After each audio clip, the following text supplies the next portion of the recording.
भगवान शिव की नगरी काशी से गुरु भक्त आए हुए हैं, जिनकी जानने की जिज्ञासा है कि प्रभु जीव की भलाई कैसे होगी,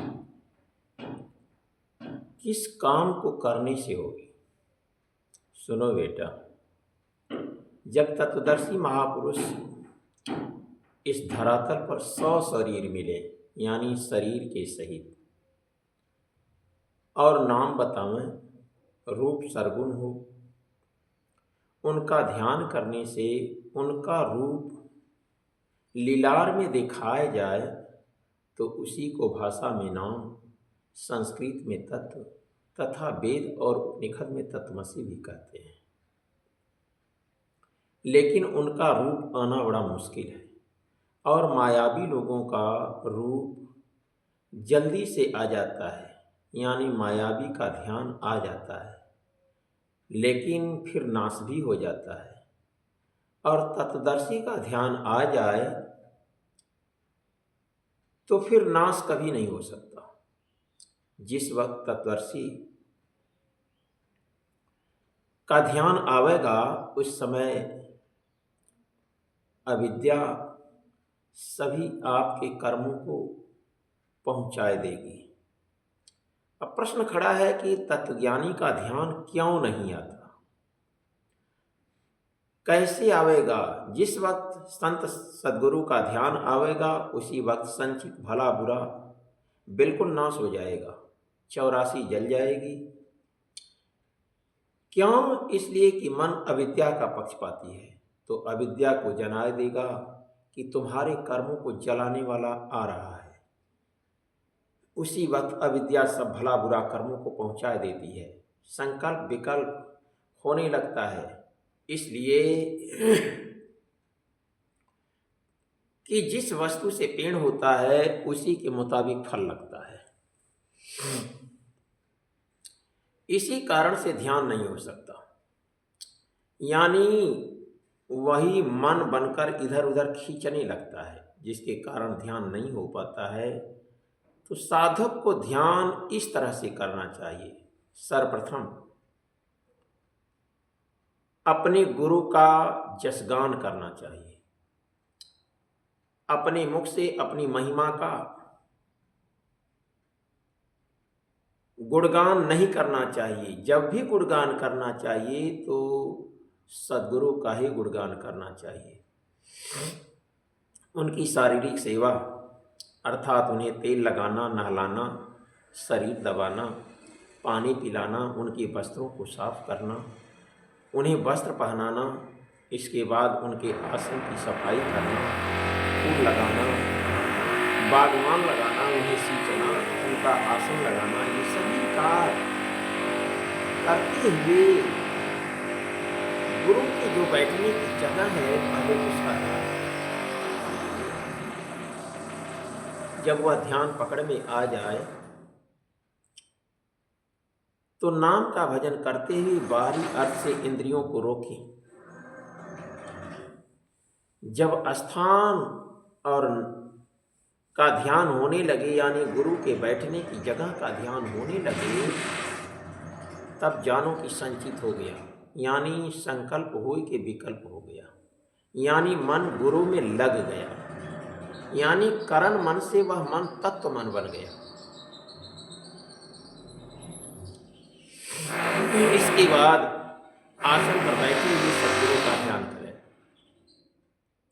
जब यह भी पकड़ में आ जाए तब भ्रिकुटी में सहस्रदल कमल पर हंस के ऊपर बैठे हुए कुटी के गुरु का ध्यान करें। लेकिन ब्रह्मचर्य को दृढ़ रखे। ब्रह्मचर्य की बहुत जरूरत है भक्ति मार्ग में।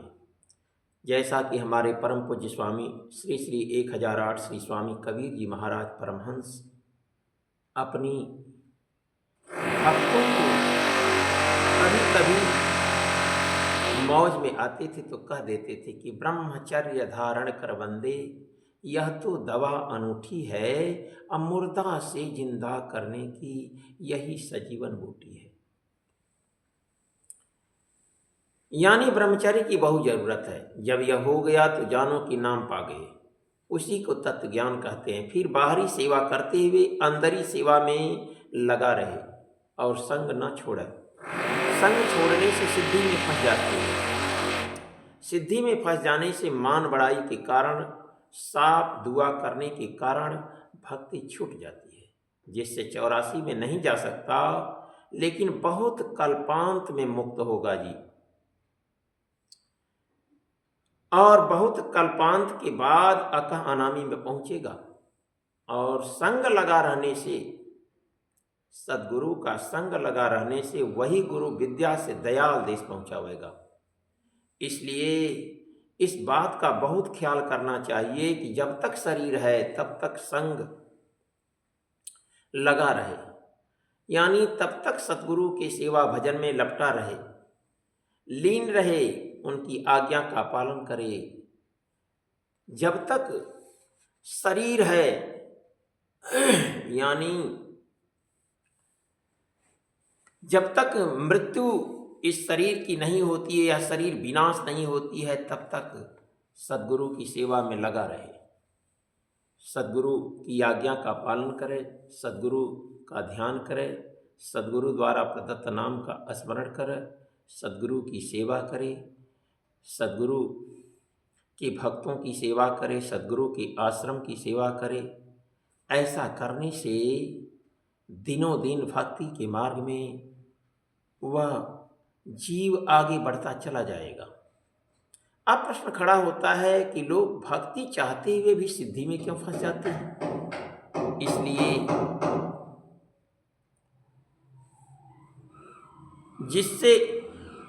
इसलिए फंस जाते हैं कि अहम हो जाता है, सिद्धि में दिखाने से मान बढ़ाई मिलने लगती है, इसलिए लोग फंस जाते हैं। और सिद्धि में फंसने से ऋषि मुनि कहाने लगते हैं। ऐसा क्यों? सुनो, जिसका विश्वास शरीर छूटने तक सदगुरु पर रहेगा, यानी आखिरी दम तक, वह सिद्धि में नहीं जा सकता, उसी को भक्ति मिलती है।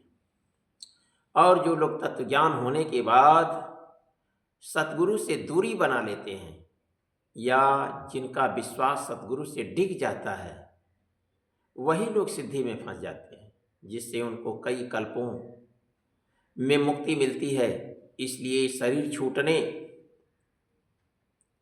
तक गुरु के वाक्य पर चलना चाहिए, उनकी अंदरी सेवा करते रहना चाहिए, अकहवासी गुरु की आज्ञा में तत्पर रहना चाहिए। क्यों? ऐसा करने से जब शरीर छूटेगी तब जीव उसी रूप में लीन हो जाएगा, यानी जानत तुम ही होई जाई। उसी का नाम मुक्ति है। और सेवा तथा संग छूट जाने से जोग माया में पकड़ा हुआ जीव बहुत दिन तक जंजाम जोगी कहलाता है। जैसे जितने अवतार हुए सब जंजाम जोगी कहे जाते हैं। इसलिए निमित्त अवतार भी सतगुरु करके जोग माया से निबुक कर मुक्ति को प्राप्त होते हैं। ऐसे ही जोग माया की हर एक रोमा में कई कोट ब्रह्मांड हैं।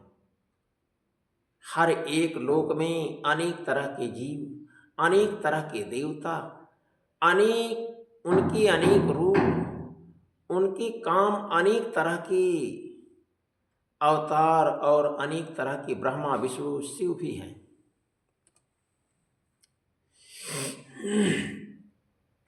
इस धरातल पर जब मनुष्य की देह न होगी, इस धरातल पर जब तक मनुष्य की देह न होगी तब तक साधना नहीं हो सकती है।